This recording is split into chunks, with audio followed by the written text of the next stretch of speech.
Hey! Aujourd'hui, on va apprendre à fabriquer cette magnifique chèvre de Yule qui sera du plus bel effet sur ton hôtel pour le solstice d'hiver. Tu l'as sûrement déjà vu dans les rayons d'IKEA, mais aujourd'hui, on va apprendre à la fabriquer simplement avec des éléments issus de la nature. Cette chèvre, enfin, c'est plutôt un bouc d'ailleurs, est appelée Jolbok dans les pays scandinaves et c'est une tradition païenne qui remonte bien avant l'ère chrétienne. Mais je te parle de la symbolique de la chèvre en fin de vidéo et sans plus attendre, on se lance dans la confection. Alors, pour réaliser cette magnifique chèvre, on va avoir besoin de rubans, de cordes. Moi j'ai pris des élastiques à la place, mais voilà, c'est comme vous voulez, c'est plus simple pour moi de faire avec des élastiques. D'une paire de ciseaux et d'une bonne poignée de blé séché. Alors je les ai comptés, il y en a 57, on va en avoir besoin de 57. Je vous invite à bien les sélectionner. Voilà, des brindilles qui sont pas cassées. Et moi ce que j'ai fait aussi c'est que j'ai enlevé les parties qui dépassaient pour qu'elles soient bien lisses. Voilà, donc on va en avoir besoin de 57. La première étape, ça va être de diviser nos branches. Alors je le fais pour une facilité de calcul après, c'est quand même plus simple. Ce qu'on va faire, c'est qu'on va les diviser en plusieurs groupes. On va faire 3 groupes de 9, 2 groupes de 12 et 2 groupes de 3. Maintenant, je vais réserver les 2 groupes de 12 et les 2 groupes de 3. On va partir sur les 3 groupes de 9. On va venir les rassembler.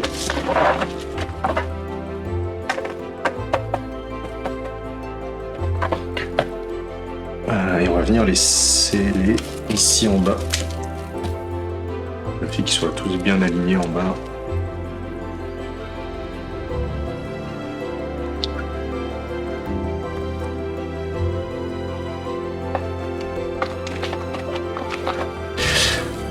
Je vais venir mettre mon élastique à peu près à une phalange d'index.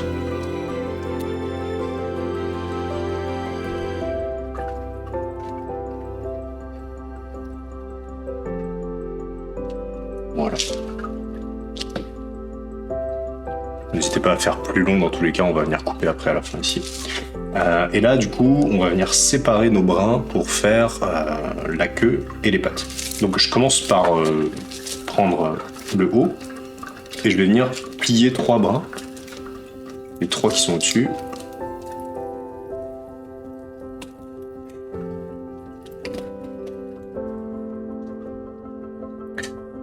J'ai séparé mes 3 brins et ça va être la queue ici. Donc je vais venir faire une petite tresse. Alors, je suis pas un spécialiste des tresses, mais l'idée c'est que j'ai 3 brins et je vais venir passer l'un sur celui du milieu. Et après, je vais prendre l'autre et je vais venir passer au milieu aussi. Et je vais faire comme ça un tressage. Alors n'hésitez pas à écraser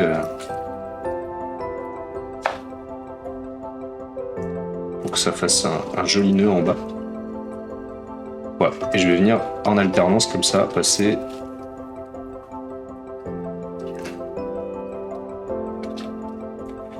alors du coup je fais une rotation pour que la face de dessous se retrouve au-dessus. Ça permet d'avoir quelque chose de plus lisse.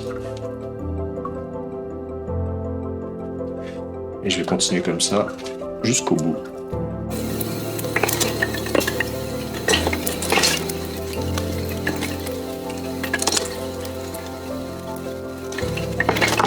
Bon, je fais une tresse simple. Si vous êtes pro de la tresse, n'hésitez pas à faire des tresses plus avancées et du coup peut-être à rajouter des brins si jamais vous voulez faire des tresses un peu plus poussées.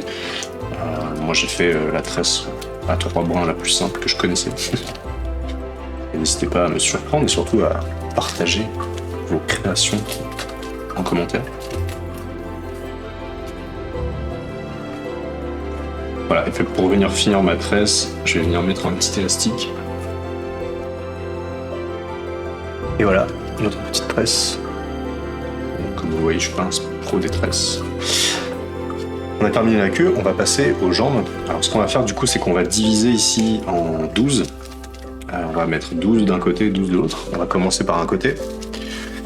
L'idée ici, c'est de se dire que les jambes vont aller vers le bas. Vous voyez la queue. Donc je vais venir plier vers l'extérieur.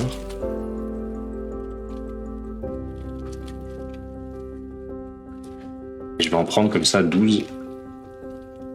Si possible les 12 qui sont du bon côté.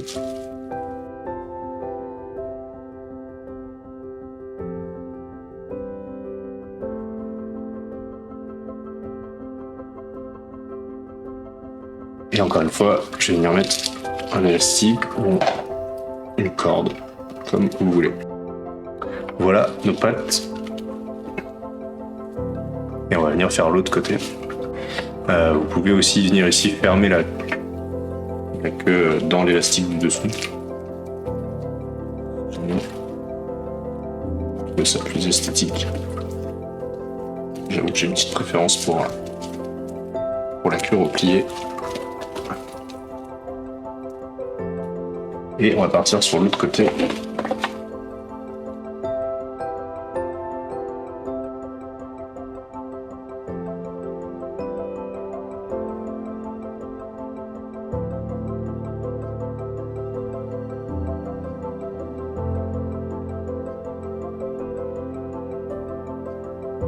Voilà, on a nos deux pattes, on a notre queue sur là-dessus.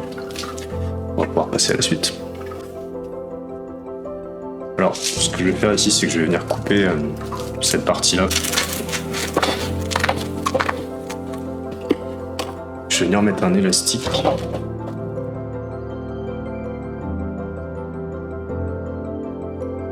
Là, encore une fois, je vais mesurer une phalange à peu près pour mettre le deuxième élastique. Voilà. Ici, on a le corps de la chèvre. Donc à vous de voir au niveau des proportions, si vous voulez un corps plus ou moins long. Moi je trouve que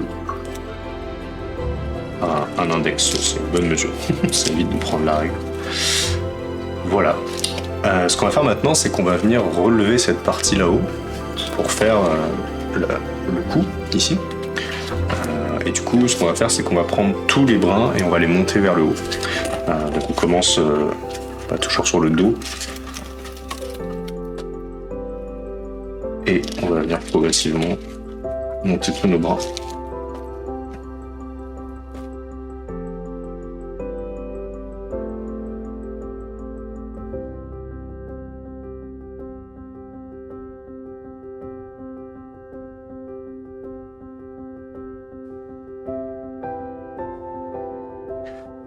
Je viens mettre un élastique provisoire.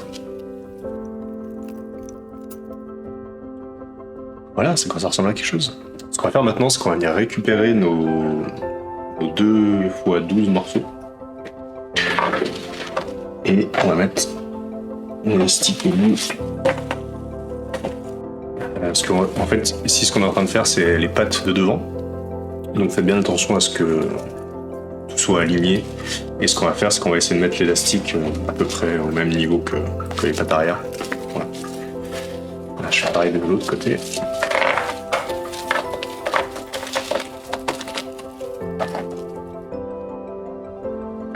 Donc ici, on a nos 2 pattes. Donc, ce qu'on va faire, c'est qu'on va les mettre de chaque côté, voilà, de chaque côté du corps. Une ici, une ici. Et on va venir les assembler avec un élastique. Donc je vais couper le surplus là. Je mesure ici une phalange, enfin un doigt. Pas une phalange, à chaque fois je dis phalange, c'est pour ça. Je mesure un doigt pour voir que les pattes arrivent à peu près au même niveau, qu'elles soient à la même hauteur. Et ici je vais venir couper pour égaliser. Et je peux mettre mon élastique. Donc, vous avez compris, je mets les pattes de chaque côté. J'ai mes 3 tronçons. Et je vais venir les rassembler en un seul.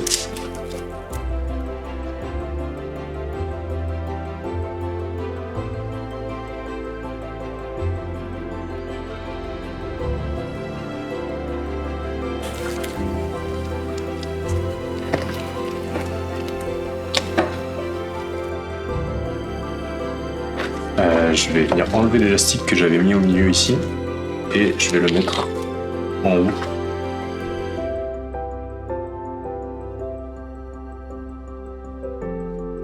On a nos pattes arrière et nos pattes avant. C'est le moment de réajuster un peu les hauteurs. On va peut-être aussi venir ici couper les pattes pour égaliser.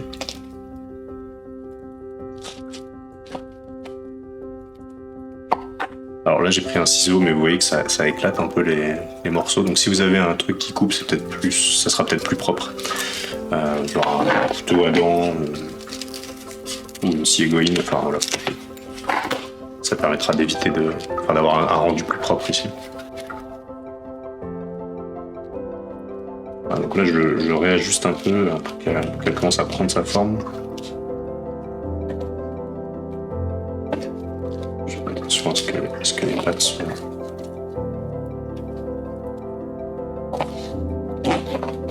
Qu'elles tiennent debout si possible, ce qui est pas le cas.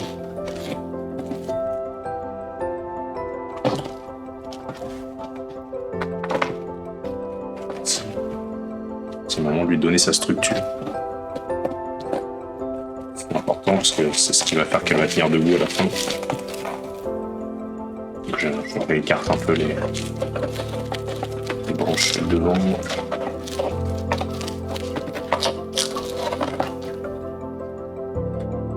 Si elle tient et que ça vous convient comme posture, bah banco, on y est. Je vais réajuster un peu le niveau des pattes à l'arrière. Un peu en biseau. Parce que comme mes pattes sont en diagonale, que quand elles arrivent au sol, les sabots soient plats. Voilà. Ça tient. On va passer à la tête. Alors, sur celle-là, j'avais mesuré un doigt aussi pour la tête. Mais un doigt, je trouve qu'elle a un cou un peu long. Donc je vais peut-être faire ici 2 phalanges pour essayer de faire redescendre un peu la tête. Donc voilà. J'y suis déjà en fait. Je pense que je vais partir là-dessus. Ça me paraît un peu plus proportionné. Voilà. Après, vous faites à l'œil ce qui vous semble le plus cohérent. Si je trouve ça intéressant parce que je trouve qu'elle a des grandes jambes, là où elle avait des plus petites jambes. Moi, je le trouve un peu plus proportionné, mais c'est à vous de voir. Ici, ce qu'on va venir faire, c'est qu'on va venir poser notre structure, enfin notre fil, notre élastique, et on va venir mettre tous les morceaux de blé vers l'avant pour faire cette cassure ici. Donc je commence par l'avant et je fais comme pour le dos. Ici, ça va être important d'essayer d'avoir une belle courbe. Faites attention quand vous prenez le temps de faire les choses bien.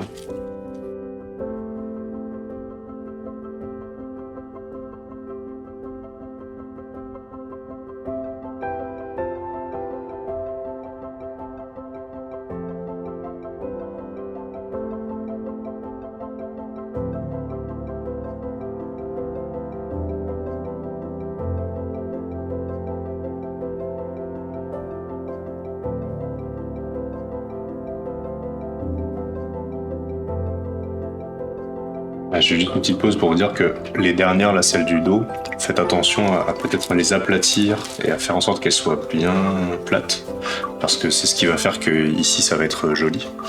Donc essayez de prendre soin des dernières.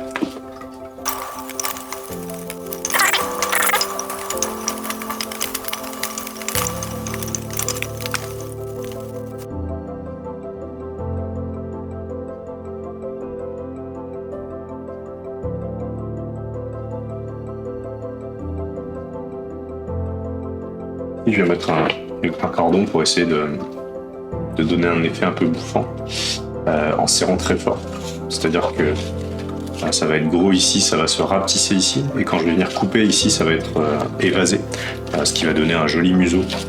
Bon voilà, c'est une fioriture esthétique, mais si j'y arrive, je trouverais ça intéressant. Enfin, je trouve que le rendu est intéressant. Pas si je vais y arriver, je vais tester. Si vous voulez pas mettre d'élastique, ce que je comprends, vous pouvez aussi, une fois que vous avez posé l'élastique, le remplacer par de la corde pour retirer les élastiques au fur et à mesure. Ok, bah ça commence à prendre forme. On va venir couper le museau. Donc à vous de voir, plutôt ras de l'élastique.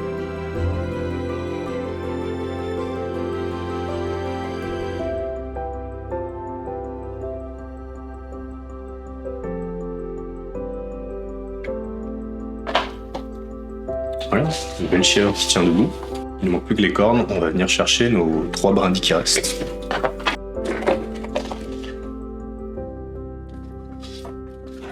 Ce qu'on va faire avec celle-là, c'est qu'on va venir les aplatir. On va venir commencer à leur donner une forme un peu arrondie pour les assouplir sans trop les abîmer.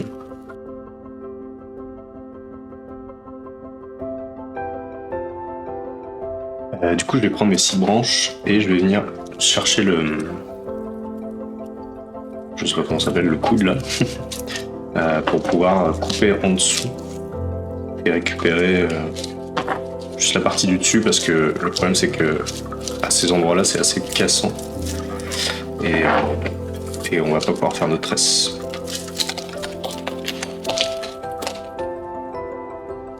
Et je vais venir supprimer les épis. Ok, donc on va refaire 2 x 3. Et ce qu'on va faire, c'est qu'on va venir rajouter nos 3 brins dans l'élastique pour faire les cornes. Ok, donc j'ai mis mes 3 branches de chaque côté du visage dans l'élastique, en faisant bien attention à ce que ça vienne ici. Et maintenant, je vais faire des tresses comme tout à l'heure jusqu'au bout.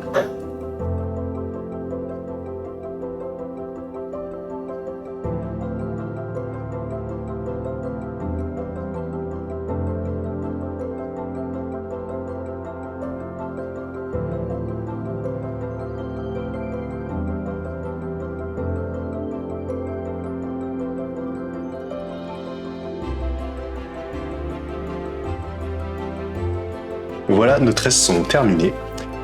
Il ne reste plus qu'à venir les faire passer dans l'élastique ici, au niveau du cou. Alors, c'est comme ça que moi je les aime, mais après, n'hésitez pas à faire des folies en fonction de votre intuition, de ce qui vous plaît. Vous pouvez même ne pas faire cette partie parce que, en fait, sans les cornes, ça ressemble plus ou moins à un cheval. Donc, si jamais vous voulez faire un cheval, c'est aussi possible. Et voilà, après je me dis, si vous êtes doué en tresse, peut-être que c'est possible de faire un cerf aussi, je sais pas. En tout cas, c'est une bonne base pour faire un animal, quel qu'il soit. Donc n'hésitez pas à faire preuve de créativité et surtout à me montrer les résultats. Voilà, donc vous pouvez choisir plus ou moins long en fonction de ce qui vous plaît. C'est le moment de former vos cornes.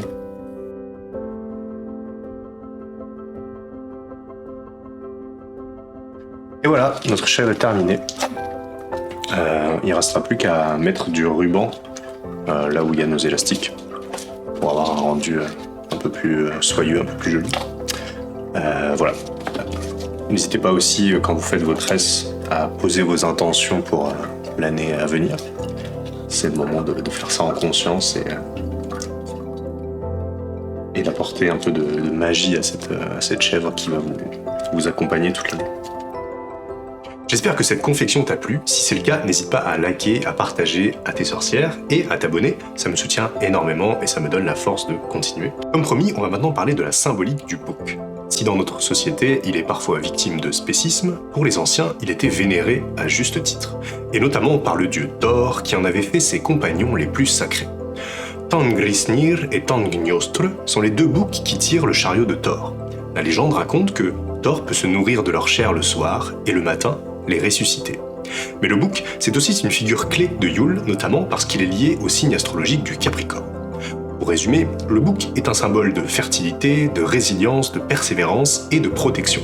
Autant d'énergie nécessaire pour surmonter cette rude période du solstice d'hiver. Si tu veux en savoir plus sur Yule, je te conseille d'aller voir cette vidéo. En attendant, je te souhaite de joyeuses célébrations et surtout, reste magique.